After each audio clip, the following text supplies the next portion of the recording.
রাকিবের খুব প্রিয় ছিল তার নানু। প্রতিদিন বিকেলে নানু তাকে দোয়া শিখাতেন, নামাজের কথা বলতেন। একদিন হঠাৎ করেই নানু অসুস্থ হয়ে পড়লেন। হাসপাতালে নেওয়ার আগেই তিনি শেষ নিঃশ্বাস ত্যাগ করেন। রাকিব প্রথমবারের মতো কোনো আপনজনকে হারাল। কাঁদতে কাঁদতে সে জানাজার নামাজে অংশ নিতে গেল। কিন্তু তখনও সে জানত না জানাজার নামাজ কিভাবে পড়তে হয়। একজন হুজুর তখন বুঝিয়ে দিলেন, জানাজার নামাজে নিয়ম। মোট 4 তাকবীর আছে। কিয়ামত পর্যন্ত দাঁড়িয়ে পড়তে হয়। রুকু সিজদা নেই।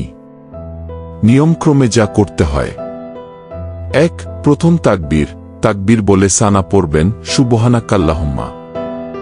2. দ্বিতীয় তাকবীর, দুরুদ শরীফ, দরুদে ইব্রাহিম। 3. তৃতীয় তাকবীর, মৃত ব্যক্তির জন্য দোয়া। 4. চতুর্থ তাকবীর, সালাম। জানাজার দোয়া সংক্ষেপে। উচ্চারণ: আল্লাহুম্মাগফির লাহু ওয়ারহামহু ওয়াফিহি ওয়াফু আনহু। অর্থ: হে আল্লাহ, তাকে ক্ষমা করুন, তার প্রতি দয়া করুন, নিরাপদ করুন এবং দোষত্রুটি ক্ষমা করুন। রাকিব জানাজা শেষে বুঝল, নানুর শিক্ষা শুধু দুনিয়ার জন্য ছিল না, আখিরাতের জন্যও।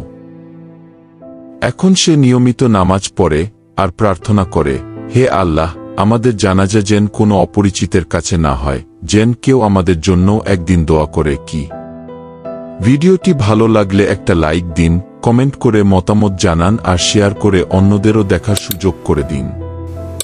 সাবস্ক্রাইব করতে ভুলবেন না।